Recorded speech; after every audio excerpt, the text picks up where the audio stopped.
Welcome in, everybody, to FantasyPros MLB. This is Leading Off Live, brought to you by Bet365. Bet $5, get 150 in bonus bets when you do, only at Bet365 with that promo code Leading Off. It is me, Joey P. That is not the Welsh. No, that, my friends, there he is, this way, wrong direction. I don't know who that guy is, but this guy, it's Joe Arrico, two Joes, one show. It's going to be a beautiful day here. We're going to break down a lot of baseball news, some injuries to get to, some bets, a little up and down. But Joe, you're a Toronto guy. I'm surprised you made the show today. I would have thought for sure they'd be calling you up because everybody got hurt yesterday for the Blue Jays. That was a tough game to watch in San Francisco, and even leading up to it, all the reports about Ricky Tiedemann, who at this point, I don't know what to even make of him. I don't know if it looks like Nate Pearson 2.0, but it's tough being in Toronto. It's good to take a break here and chat with you, Joe. Two Joes, one show. We should do the show in Italian. Due Giuseppe today. Hey, che si dice? What are you doing? But seriously, it's great that you're able to step in here. Welsh going away for a couple days, getting a little time with the family there. So Arrico joining us today and tomorrow. Joe, let's just get right to the headlines. Let's jump right into it, baby. And let's start with the Dodgers rotation, which was in the headlines yesterday here in the program, and we got to bring it back. I was betting literally and figuratively on Gavin Stone kind of stopping the bleeding yesterday for the Dodgers. He did not. He struggled. It was not a good start for him. 4 runs, 9 hits, and 4 2/3 innings. Yeah, it was against the Phillies, but I don't want to give him too big of a pass. But that's not the only story here, because Dave Roberts told everybody yesterday that Walker Buehler is working on his mechanics, and my God, we're going to have to get a mechanic to figure him out because it has been brutal this year for him. And then on top of all of that, you get Bobby Miller getting sent down, but nobody knows to where or what's going on there. And I get it. We're close to the All-Star break, so sending Bobby Miller makes sense somewhere to work on some things during the break. But Joe, the Dodgers rotation is coming apart at the seams here. So from a fantasy perspective, it's rough. And Tyler Glasnow on the IL yesterday. So what do you do here right now if you're the Dodgers? Because they got to do something. I know it's the break, but they got to come out with a plan here after the All-Star game. If you just look at their rotation on FanGraphs on the roster resource page, James Paxton is currently listed as the ace. So yeah, I would say that they're probably going to need to be doing a couple things. Now, I don't think Glasnow is too serious. I think that's probably just they're taking a chance to use the All-Star break as a bit of an extended rest for him. Bobby Miller, I'm actually a little bit encouraged by the fact that they didn't stick him back on the injured list, that he went down to the minors, which tells you that he just needs to work on a couple things as opposed to there's a forearm problem or something. So I think generally speaking, they're still going to be okay, but this feels like it's got Garrett Crochet written all over it, doesn't it? Certainly possible. I think that I still say this, and I know Scherzer talked about it yesterday. There were some quotes going around where he was like, I don't want to waive my no trade, blah, blah, blah. Like, that's like, okay, well, I guess that's I don't want to waive my no trade unless it's somewhere I really want to go. And I still think the Dodgers are going to come knocking. I think they're going to say, look, we're in this thing. Next year, you get Ohtani back in this rotation. You got Glasnow, Ohtani, Yamamoto. That you can live with. You need a stopgap. I don't know if they have the bullets in the chamber or want to move those prospects for Crochet that it's going to take. And I think they're going to get a haul for Crochet because he is the quote-unquote guy and he's controllable. Now, I think it's a smart move. I agree with you. I would like to see them do that. But man, oh man, like maybe it is a Tyon, maybe it is a less interesting guy or a Scherzer, a veteran guy that, look, it's not like he's not familiar. He had a good time in LA. He talked about that. Everything was, fantastic there. But man, oh man, like it is brutal for the Dodgers right now. I don't remember. Do you remember, Joe, recently a team's rotation, especially one like this high in public in terms of like what we think of the Dodgers being just absolutely obliterated 1 through 5, basically? The only one that comes to mind, and it's not the same level, but it's the Rays from the last couple of years with McClanahan and Springs and Rasmussen. That's kind of close, but I don't. And then Bradley got hurt too. That's a good one. No, that's a good one. But I don't know if it's on the same level as the Dodgers, right? No, probably not on the same level of expectations, but from a fantasy perspective, certainly one that people were looking at. But oof, brutal. Oh, thank God for good things. Marcel Ozuna has been one of them. He's going to be in the home run derby. He hit another home run. 33 years old. He's got 24 bombs right now. He had a great season last year. The slash is 296, 374, 568, 55 runs scored, 75 ribbies. What do you account for this Marcel Ozuna renaissance here in his 30s? Because this is usually the time where a player goes in the opposite direction. But Ozuna last year, a fantastic season. I thought he regressed. He did not. He's been even better than last year in some regard. So what do you make of this Ozuna renaissance at this age? It's hard to know what to make of it because a lot of the Braves have actually struggled this season quite a bit. And then you got Marcel Ozuna, who a lot of people were fading coming into the season, the utility only, the age factor. And he's like close to a 50 home run pace. He might have 130 ribbies. It's really hard to say. Like his BABIP is a bit higher than usual, which might be helping out the batting average. But I think it's just the power has always been there. And this maybe the last time we're going to see it to this degree. As you said, he's 33. He's going to be 34 years old later this season. So not sure how many more than we can expect, and not really sure what exactly to attribute it to, but pretty excellent stuff from Ozuna overall. It's just there's nothing really in the numbers to say like, oh yeah, you should have looked before the season and expected this to happen again.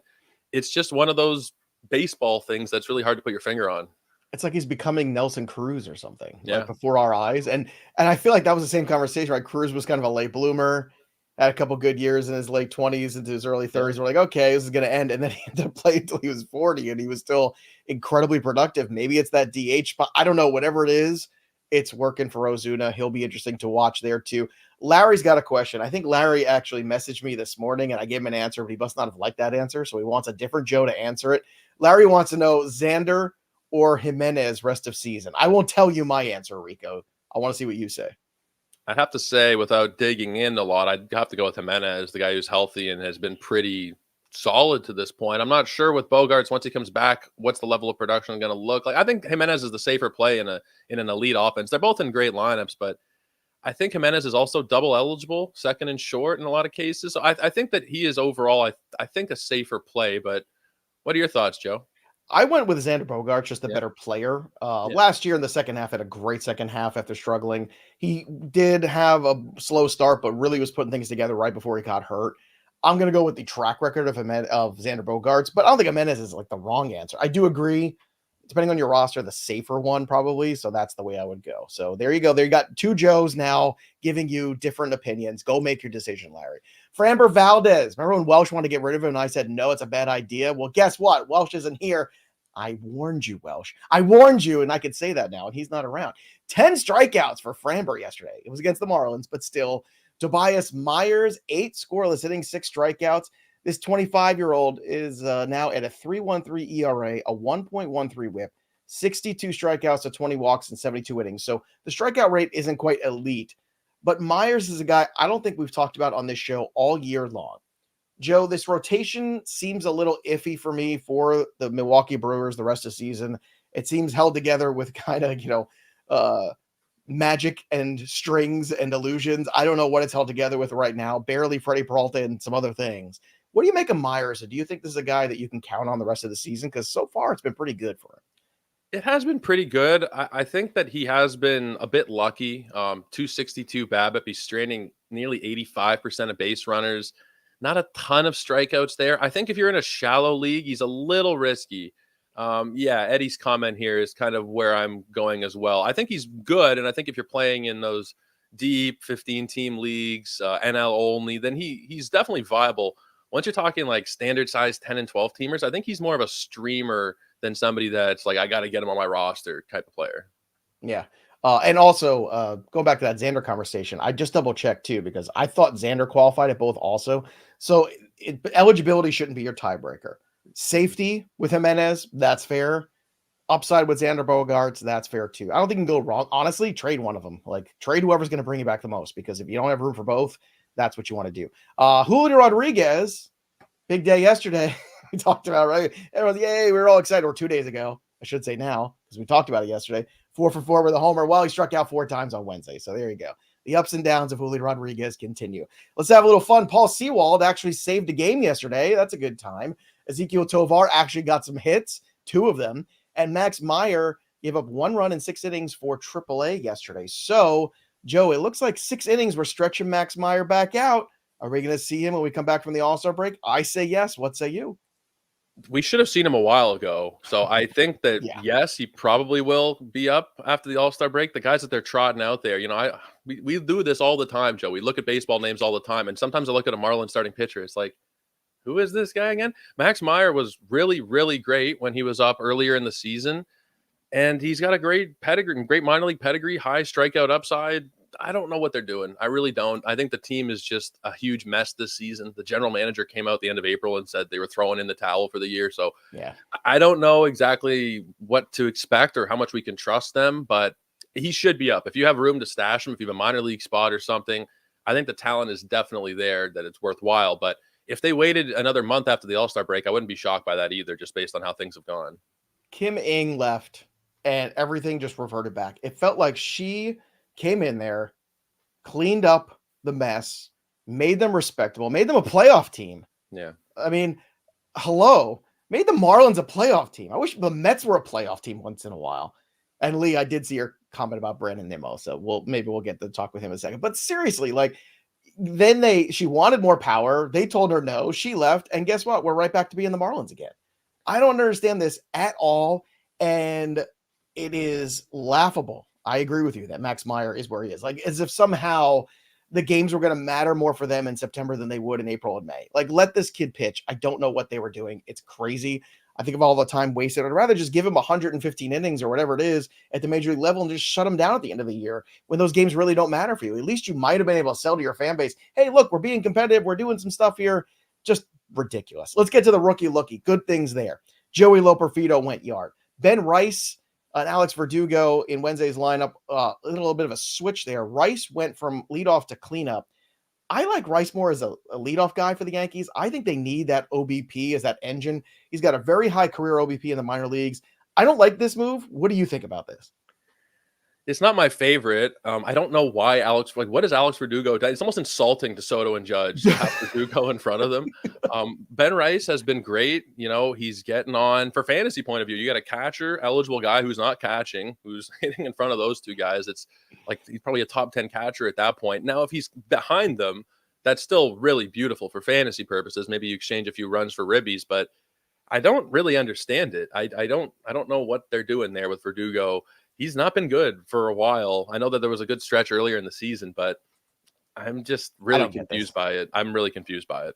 I don't get it at all. I know Rice has been swinging a hot power bat, but the whole point with Rice is you want him at the top of the order, protected by the big boys, where he's going to see fastballs, and you want the OBP so he's there so these guys aren't hitting solo home runs and Aaron Judge is hitting 2 and 3 run home runs. That's what you want. Yeah. So this is stupid by the Yankees. Mason Miller, another rookie lookie here, 15th save of the year. That's no small feat considering he pitches for the A's. Colt Keith stays hot. We talked about him all day yesterday. If you missed it, go back and watch or just watch the waiver wire video, which is on FantasyPros MLB.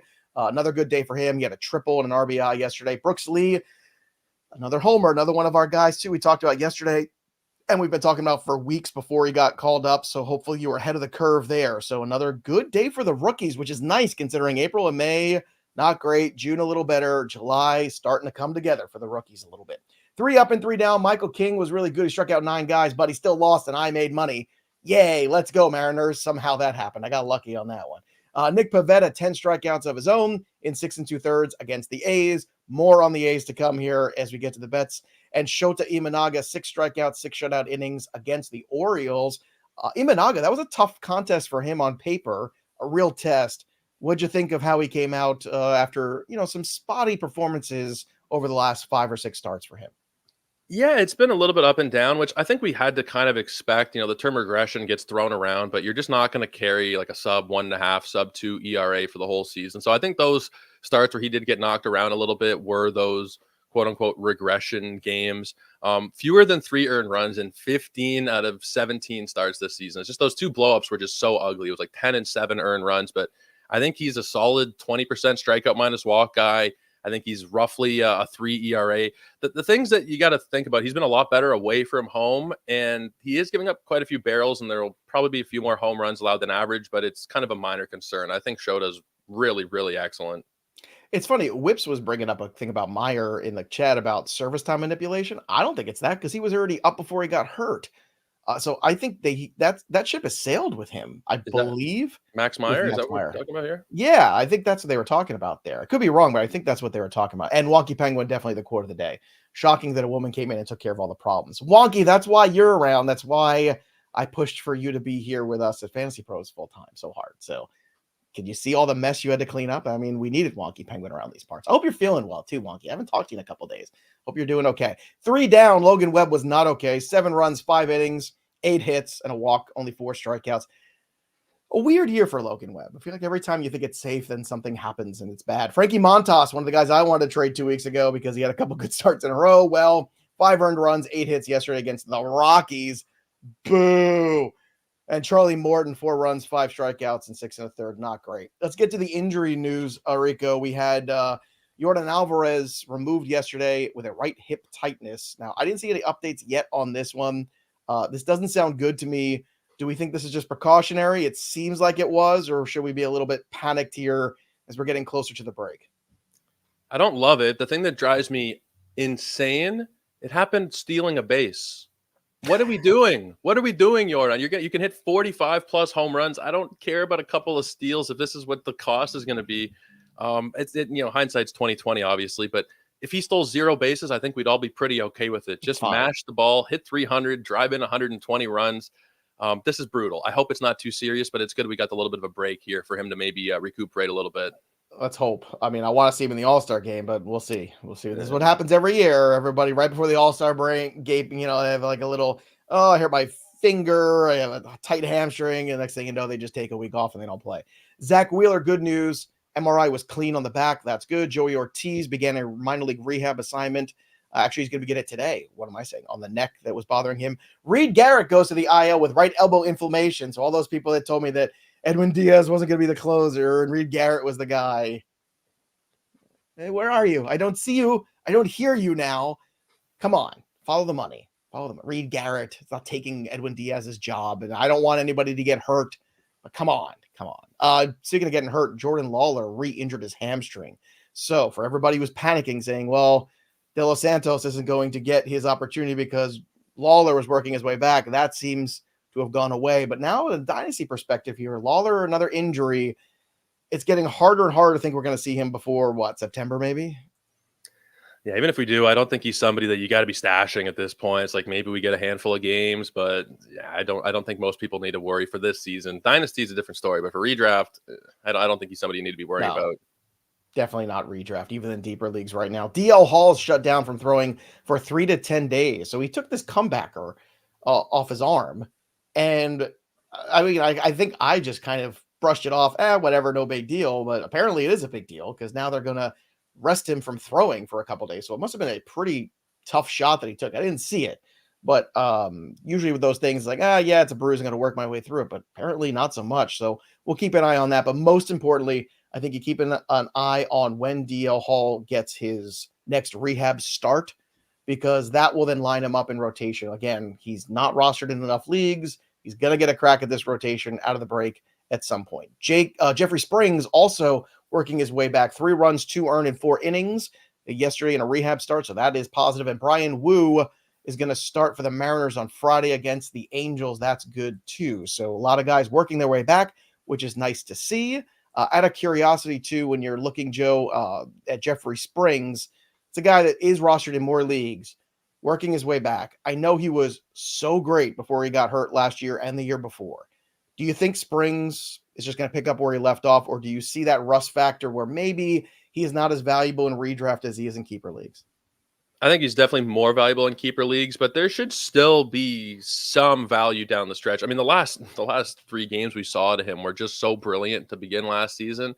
It's hard to think that he's going to be able to get up to quite that level. Like, it was a 44% strikeout rate. I know it's only a couple of games, but the 3-game Cy Young Award last year went to Jeffrey Springs. I don't know if we're going to see that version of him necessarily, but I think he can still be an absolute impact arm. And if he's still sitting out there on your wires, I would do what you can to stash him. There's a lot of great pitcher stashes. You think about DeGrom and Kershaw and Robbie Ray. There's a lot of potential value in the second half. And I think Springs is definitely close to the top of that list. I think I'd probably have DeGrom at the top just because he's DeGrom, but I think Springs is pretty close.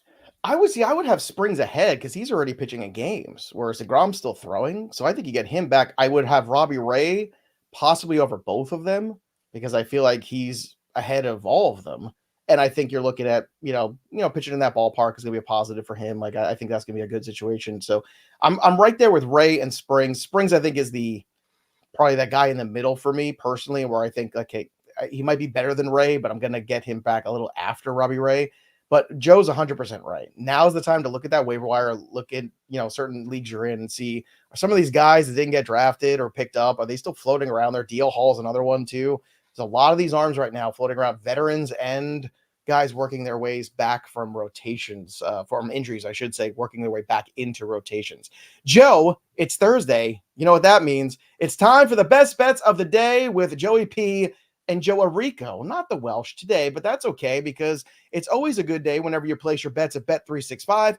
Bet $5, get 150 in bonus bets when you use that promo code leading off at bet365. Make sure you are 18 or over in Kentucky. If you have a gambling problem, call 1-800-GAMBLER or 1-800-BETS-OFF. In Iowa, terms and conditions apply.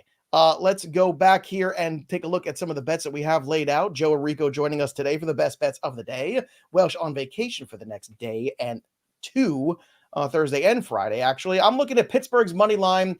Paul Skeens on the mound against Milwaukee, -125. The juice is heavy, but I'm willing to go heavy onto this here. The Milwaukee Brewers offense, I don't think is going to be a match for Paul Skeens. We'll see. It is on the road, but still, I like Skeens today in this one. I also like Chicago Cubs on the money line. Coming off a big win yesterday with Shota Imanaga against Burns. Maybe the Orioles hitting a little bit of a slow patch heading into the break. Maybe Justin Steele getting his first win last week. Now we're back to Justin Steele today. You're getting plus money on this one, +112. I like that. Also, I like the alternate 7+ Ks for Tanner Houck you can get right now at +132. Why? Because it's against the Oakland A's, and they're the gift that keeps on giving. They gave up 10 strikeouts yesterday to his counterpart, and I think Houck can go over 7 today. Joe, what do you have for the people for the best bets of the day? We were actually on the same page for a couple of these because I looked at Tanner Houck and I saw that line. It was pretty, I think the actual was 4.5 or something. It's like, did you guys not see what Pivetta and It Bayo was, just but the did the last juice couple is days? so here's what you do with that, Joe. The juice was so heavy, it was like -160, I think, for Yeah, that. take So the what you all. do is you can take that, put it with the money line, maybe get it up to even money or close to it. That's fine. Or you take the run line if you really think, that will push it a little bit further, maybe to even or even +115, +120 range. But that's the problem is it's juice so high. So I'd rather go for the bigger strikeout number. But to Joe's point, everybody, if you're looking for a safe bet, take the heavily juiced K prop that's low, like 5.5 for Houck today, or 6, depending on where you're going, and then take the run line. That should get you into plus money or pretty close to it. Joe, what are the other things you're on too? So being a company man, these are all at Bet365. So check out Paul Skeens. It's kind of a combo bet with Joe there. Paul Skeens over 7.5 strikeouts. It seems kind of maybe not disrespectful, but maybe they haven't fully realized the books that Skeens, like just look at every start 8, 9, 8, 7, 8, 8, 9, 11. It's like the guy is almost certain to go over. Now, Milwaukee's a tough offense. But of those elite offenses, they strike out more than any other team with a top 10 WRC plus. So they do scare you a little bit offensively, but they do also strike out. So that is something that I would be looking at 7.5. It's -140, so a little bit juiced, but I still think you never say free money. But Paul Skeens, 7 strikeouts, 8 strikeouts, that feels very, very easy to come by. And then the Dodgers are a little bit disrespected today. They're plus money on the money line. They're facing Aaron Nola. But Aaron Nola has struggled a little bit as of late, and the Dodgers are kind of due. This week they have been 2 runs, 3 runs, 1 run. It's been kind of a slow week, and I think there's only so long you can keep the Dodgers down for to go along with Nola, who hasn't been quite as sharp over the last month. So you're getting +125 on the Dodgers money line. I think that's a pretty juicy one. And then to kind of combo with that is Landon Knack over 4.5 strikeouts, which is also plus money at +110. He's got 6 and 7 strikeouts each of the last 2 games, and he didn't go 5 innings in either of them. And the Phillies actually strike out a decent bit here. So I think either one of those on their own are pretty good. If you're really feeling the Dodgers, you can combine both of those at plus money and get yourself a pretty sweet deal as well. So Paul Skeens over 7.5, Dodgers money line, and then Landon Knack over 4.5 strikeouts. Those are my bets. There you go. Those are the best bets of the day. Download the Betting Pros app too. Start betting smarter, not harder. It's a great way for you to just to make some picks there, have some fun. You can follow us at bettingpros.com/Joe and /Welsh as well. I think Arico might be on there as well. I don't know. We got not yet. Nice. All right. Well, at least use the app because Joe will tell you, I'll tell you, it is going to be an absolute game changer, especially as we get into NFL season. So if you haven't taken a look at it yet, use it. Sync your sports book. Those are the best bets of the day for Thursday in Major League Baseball. All right, Joe. A little bit of news here too before we get to the home run calls. Ellie De La Cruz not in the lineup today. If you're in daily trans leagues, you're watching live, get him out of it. Drew Gilbert is back in the lineup today too for the Mets. He's been dealing with a hamstring issue. He has not been great, but I'm bringing this up because he was the prospect that came over from the Astros, and apparently the Astros have been talking to the Mets too, asking about Severino and Pete Alonso. So I don't know what's left in that cupboard for the Houston Astros that they want to move, because that would take a lot, I think, to get those two guys in a deal. But with the way Justin Verlander has struggled to be healthy this year, losing Christian Javier in this rotation, Severino is not surprising that people are going to be asking about him because he's been pretty good. And I think the Mets are more realistic. They're thinking this is more of a long-term project. So what do you make of this news here? It was broken, by the way, by, let's see, who was it? From The Athletic. It was Jim Bowden over there. So what do you make of this rumor floating around? I think it would be wise for the Mets to trade Severino. I don't know how much I really trust him, especially for future years. Like every start with Severino, it feels like there's a few walks, and it feels like he's a little bit fortunate to come away with only 1 or 2 or 3 earned runs. I feel like if they can trade him, the real life sell high kind of deal, that would make sense. Now, like you mentioned, what is going to be going back at this point? I'm not sure. I'm not a huge prospect guy. Would it be crazy to say like a Loperfido for Severino? Is that too wild? I'm not. No, see, that's where my head went to right away. Because look, if we're bringing in Alonso, you're having him play every day. He's that spot, and that's been a void for them. Abreu didn't work out. Singleton was never going to work out. Now, if you're going to give me Loperfido and another prospect, maybe a little deeper one, Welsh is the best prospect guy out there. Him and Eric Cross crushed those things. But I would say that's where the deal has to start. And I like that deal for the Mets because Loperfido goes and becomes an everyday player right away from your first base. And you are starting, and then you have Mauricio playing at second base next year. You have Lindor at third. You have Lindor at short, Vientos at third. All of a sudden, you're looking up, you're the Mets. You're like, hey, we've got this young team here. You got Alvarez behind the plate. Nimmo's still out there under a long contract. All of a sudden, the Mets look like a team that's looking like young and impactful and could be really good. Maybe, we start flipping some other prospects. I don't know. At some point, they have such a haul. Maybe then they start inverting and saying, okay, let's go acquire some more pitching help next year. But interesting one for sure. Let's look at the home run board. I'm still at 24, hanging on there. I haven't had a home run all week. That's gross. It's terrible. I hate it.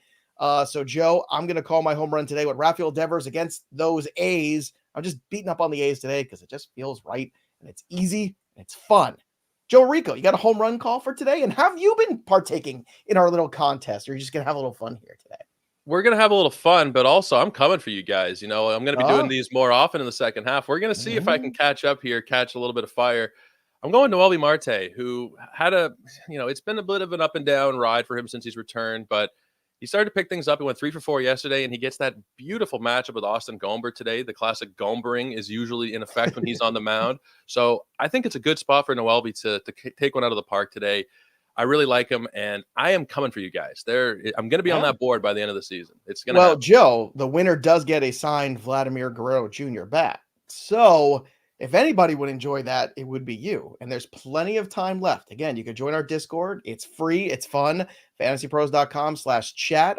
Again, that's where you go. And we got a lot of stuff going on there. And when you're a premium member, you have opportunities to do cool stuff like pick home runs and win fabulous prizes. Speaking of fabulous prizes, FantasyPros.com/MLB review. Go drop a 5-star review of the show. Again, FantasyPros.com/MLB review, because in the days ahead, we're finally giving away the Orlando Cabrera jersey. I'm very excited about that. Mike Mayer's in charge of this, so he has taken it to a new level. I love the throwback jersey.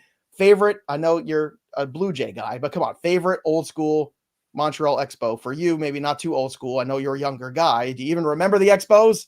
Oh my God. Come on. Okay. Of course I remember the Expos. I'd have to say, well, maybe Pedro, maybe go Pedro or a Vlad Sr. That would be my guys there. Probably. I got to watch Vlad Sr. play in person in that Olympic Stadium for a weekend against Ken Griffey, Adam Dunn, and the Reds.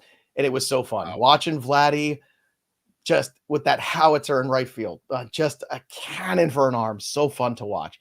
And I miss the French scoreboard. I do. I love the scoreboard in French. I had no idea what was going on. The hot dogs tasted weird. I did drink Yuppie cough medicine, and I've never been the same since. But luckily, that's had a positive effect. We will be back tomorrow to do it all again. So make sure you join us here at Fantasy Pros MLB. That'll do it for us. But the story goes on for Joe Arrico. I'm Joe Pizzapia.